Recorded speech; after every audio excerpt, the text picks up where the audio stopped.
Hi, everybody. Welcome to Horsepower Heritage. My name is Maurice Merrick, and greetings to all of you listening from places all around the globe like Ashburn, Virginia, Traverse City, Michigan, Hawthorne, California, Anchorage, Alaska, and Western Java, Vienna, Madrid, and Dublin.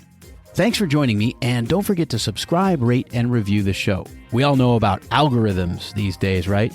You've got to massage the algorithm. Okay, so today I've got the story of a vehicle that was crude, slow, noisy, and uncomfortable. Sounds like a terrible idea, right? In fact, even the men who created it saw it as just a temporary solution to their problems.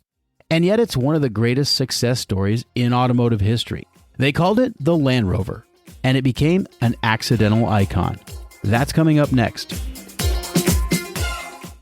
This episode of Horsepower Heritage is sponsored by Model Citizen Diecast. Now, maybe you can't afford that full-size E30 M3 or that rare 71 Nissan Skyline GTR, and that's probably okay because your garage is already chock full of other projects, and you've been turning so many wrenches, your knuckles look like they belong to a prize fighter. The last thing you need to do is muck about with another old car. And that's where Model Citizen Diecast comes in. They sell collector-grade scale model cars from manufacturers like Amalgam, Auto Art, Mini Champs, and others. They stock 1/43rd scale and 1/18th scale offerings. From street cars to race machines, from pre-war classics to brand spanking new cars, Model Citizen Diecast has something for just about every interest and price range. Shop their online catalog at modelcitizendiecast.com or check out their Instagram page at Model Citizen Diecast. Model Citizen Diecast, because your inner child still wants to play with cars. You know, romance is a funny thing. Over the last 20 years or so, maybe more, the Land Rover Defender became one of the hallmark symbols of rugged adventure in our collective automotive consciousness. Social media and slick magazine spreads have put the Defender in a place of reverence. I mean, it's always been a thing to admire. It really has earned its stripes. But how many of us would have felt this sort of affection in the real world that the Land Rover has inhabited for the last 7 decades? Think about it. Would you trade places with a Welsh coal miner, or a lineman for British Telecom, or a logger in the Pacific Northwest, or with Fred Dibnah, the most famous steeplejack in Britain, just to drive a Land Rover in the environment it was built to conquer? By the way, look up Fred Dibnah on YouTube tonight. I promise you're in for a treat. So would you trade places with those people in their Land Rovers? Probably not. Those are hard, thankless jobs that pay very little, and they would leave your body broken and worn out by the age of 55. It's a funny thing, romance. It only grows out of distance from stark reality and the passage of time, and it's paid for by dirty sweat and toil, and oftentimes by confronting danger in a world that few of us ever really see firsthand. Think about your own daily life. How much danger do you really face? So those Land Rover Defenders you see on the road are not just the sum of their parts. They represent millions of hours of unsentimental labor in miserable, far-flung locations and many dusty, muddy, hot, and sticky miles under their wheels. And it all started at the end of the most nightmarish conflict of the 20th century.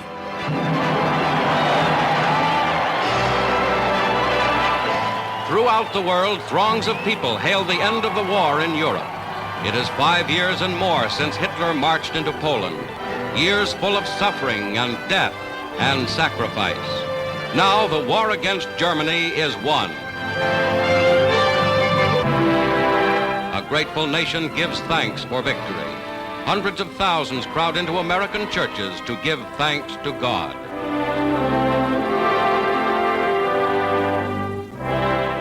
May 8th, 1945. Victory in Europe. The German High Command surrenders to Allied forces. All over the West, in Times Square, Piccadilly Circus, in the cafes of Paris, crowds of war-weary people celebrate victory over Nazi tyranny. But Western Europe has been shattered by 5 years of occupation and the long slog to push the Nazis out. Only Great Britain had escaped invasion, but now its people would have to recover from the feverish focus of resisting Hitler's conquest. Britain would now have to return to a peacetime footing, putting everyone back to work, and rebuilding the economy. But the Second World War had put Britain deeply in debt, and long before the war, it had been highly dependent on imported raw materials. The British government concluded that recovery depended on selling British goods to foreign customers. Export.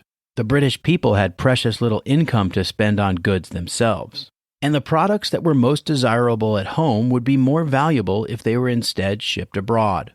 And so the mandate became export or die.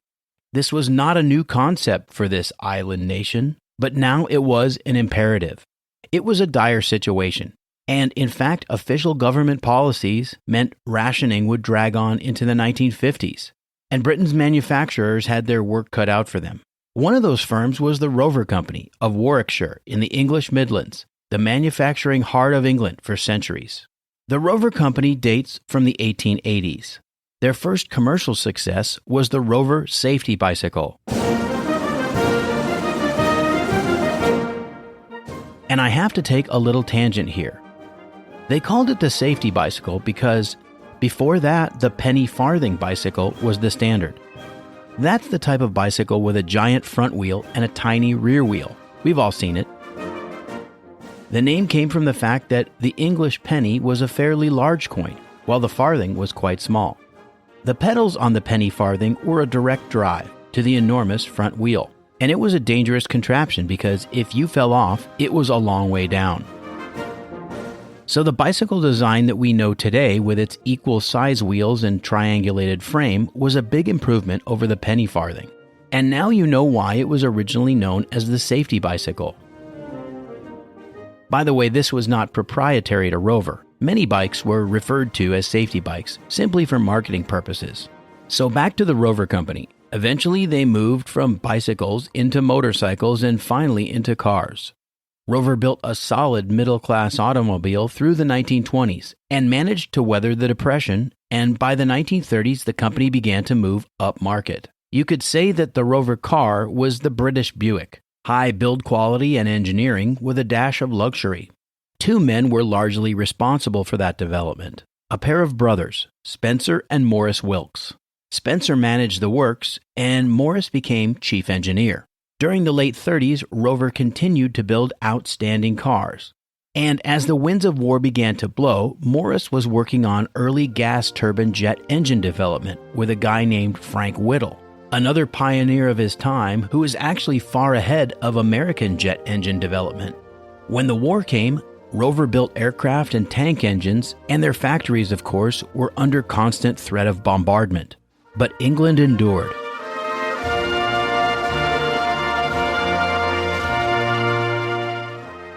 And that brings us to 1945. The peace was won, but how would Britain get back on her feet? It put the Rover Company in a difficult position, since they'd been aimed solidly at the middle of the market. The very rich would still have their Rolls-Royces, and the entry-level customer, even though he was thin on the ground, would probably buy an Austin. But Rover was in the middle, and they had very little export market. How would the company survive? The Wilks brothers certainly contemplated this problem even before the war had ended. I'll be right back with more Horsepower Heritage. Don't go away. Hi, this is Maurice Merrick. How would you like to win a custom 1966 Triumph Bonneville 650? Union Motorcycle Classics is known for building meticulously crafted custom vintage motorcycles. And now they're raffling this 66 Bonneville to benefit the most vulnerable among us. All proceeds will go to Reacts Ministries in Southeast Asia. This bike is a classic British twin loaded with one-of-a-kind details, and it can be yours. Reacts strives to meet the specific needs of their children's homes and children's centers to foster and promote self-sustainability. Their goal is to provide food, shelter, and education to children who are otherwise unable to afford these basic needs. The entry deadline is October 7th, 2020 at 6 p.m. Pacific Standard Time. Go to unionmotorcycle.com to enter. That's unionmotorcycle.com. See official rules on their website. You can also visit reactsministries.org to find out more about their valuable work, because change in the world starts with you. And now back to Horsepower Heritage. Rover car production resumed with essentially pre-war designs. Like many manufacturers, they needed a stopgap vehicle, something that could be put in production quickly with limited availability of raw materials. And it nagged at the Wilks brothers. And then in the summer of 1947, Maurice Wilks was on holiday at his farm on the Isle of Anglesey in Wales. No doubt he'd thought about what sort of goods the world needed to rebuild itself. Maurice had an American Jeep on his farm since many had been left behind after the war. The story goes that his brother Spencer asked him what he'd do when the Jeep wore out. He replied that he'd have to find another Jeep because there was nothing else like it. That conversation must have gotten Maurice Wilks thinking. What British farmers and tradesmen needed was the same thing that any workaday man would need anywhere on the globe. A tough, go-anywhere tool like the Jeep.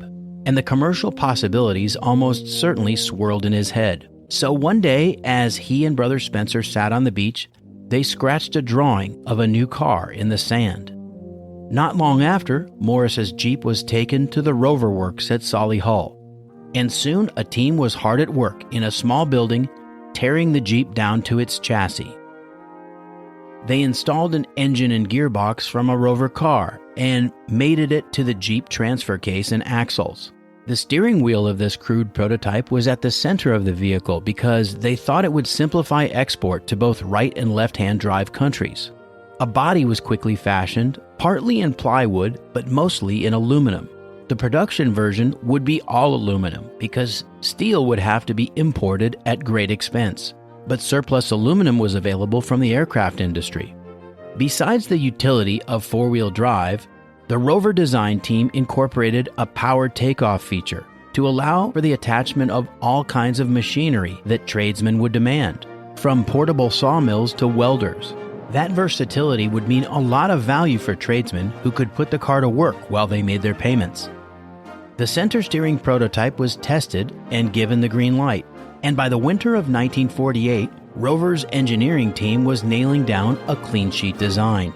They retained the 80-inch wheelbase of the Jeep, but the steel chassis was fully boxed and welded, and all of the running gear was purpose-built. By the spring, a number of pre-production vehicles were ready and undergoing testing, and the new car was launched in late April at the Amsterdam Motor Show. It was called the Land Rover, and it generated great interest almost immediately.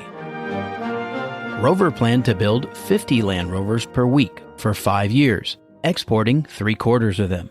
And they figured that after 5 years, their standard car production would be back to normal with new designs. Also remember that from 1939 to 1945, industrial production had been almost entirely diverted to the war effort, and nearly everyone had had to make do with the vehicles they already owned. And just months after VE Day, Winston Churchill's conservative government was swept out of office, and a new Labour government under Prime Minister Clement Attlee imposed what amounted to a centrally planned economy. Strict rationing of many goods remained in effect: bacon, bread, soap, clothing. But even under austerity, the new Land Rover became very successful in Great Britain, and even presented a way around certain restrictions. For example, in 1948, Parliament passed the Motor Spirits Regulation Act. Petrol was rationed, and a red dye was added to some petrol, which was restricted to commercial use. But if you were a farmer or a tradesman, you could buy a Land Rover, qualify for the red petrol, and still use your vehicle for whatever purpose you saw fit. For many early home market customers, the Land Rover was both a tractor and the family car, plowing fields in the morning and driving down to the village for a pint in the afternoon. In fact, no one had foreseen just how successful the Land Rover would be. Production went from just over 3,000 in the first year to 16,000 in 1950. Remember, Rover had planned to build 50 Land Rovers per week for 5 years, which works out to only 13,000 total. By the mid-1950s, Land Rovers were available in several lengths and configurations, including hardtop models and station wagons. And contracts from military forces and civil engineering firms had poured in from all over the globe.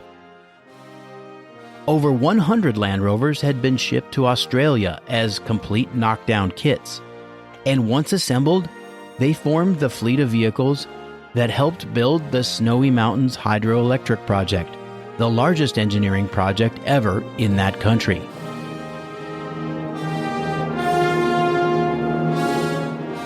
Explorers, oil companies, the United Nations, and even Queen Elizabeth herself were all driving Land Rovers.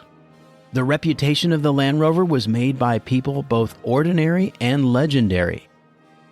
In 1950, an Australian-born writer named Barbara Toy made a bet in a London pub that she would drive to the Middle East and back.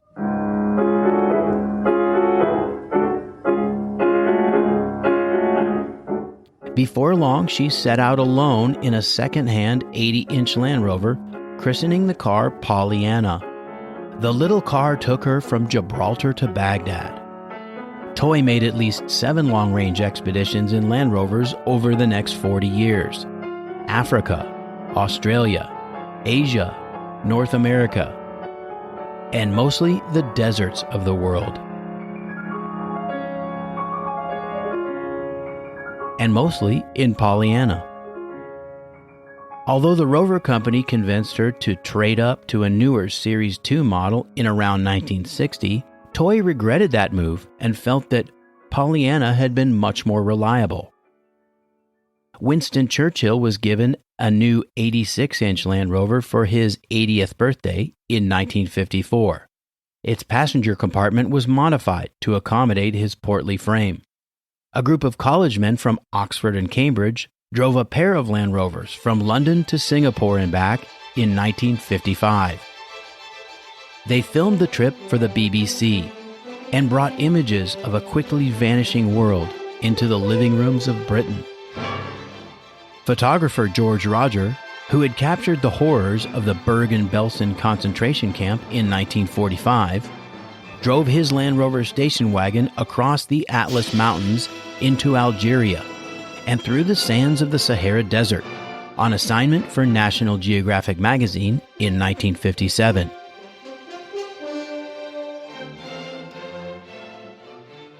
And that same year, Marilyn Monroe was photographed behind the wheel of a Land Rover on a beach in the Hamptons. And that's about as glamorous as a Land Rover ever got. Jane Goodall later used Land Rovers in her research and conservation work with gorillas in Africa. And George Adamson used Land Rovers in his lion rescue work in Kenya, which was made famous in the 1966 film Born Free. It was estimated that at one time in the developing world, a Land Rover was the first motor vehicle most native peoples had ever seen.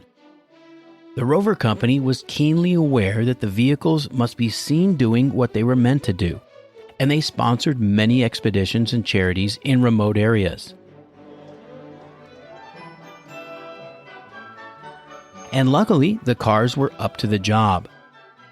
The unexpected success provided Rover a great deal of feedback from its customers in the field, and it was clear they wanted more versatility and refinements. By 1957, a comprehensive redesign was underway.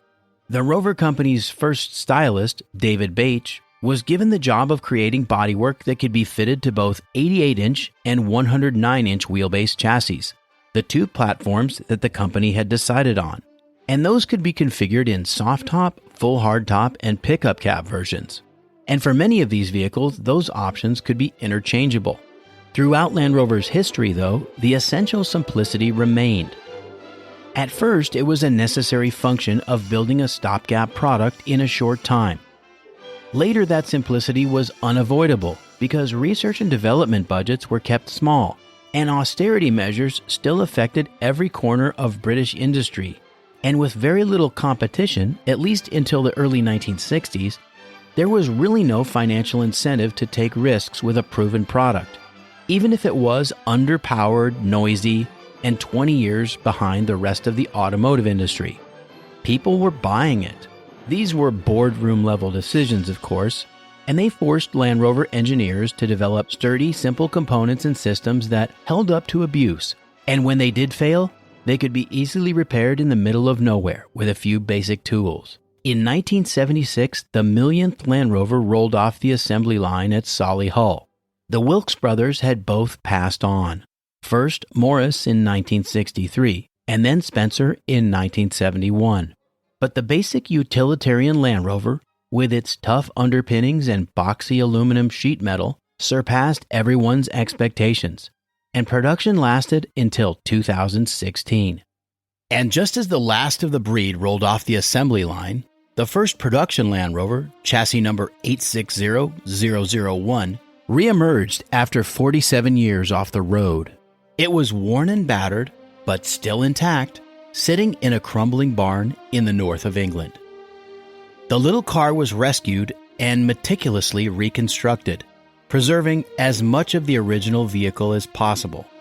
There are few vehicles, in fact, that have been as enduring or as well loved as the Land Rover, regardless of social class. It was one of the last low-tech driving experiences available in a new car. But all good things come to an end. So if you've got an old Land Rover, hold on to it and pass it down to your children. It should last them at least until 2048. That's all for this episode of Horsepower Heritage. If you like what you've heard, click that 5-star rating and don't forget to leave me a review. That'll help me reach more gearheads like you. Until next time, I'm Maurice Merrick. Thanks for listening.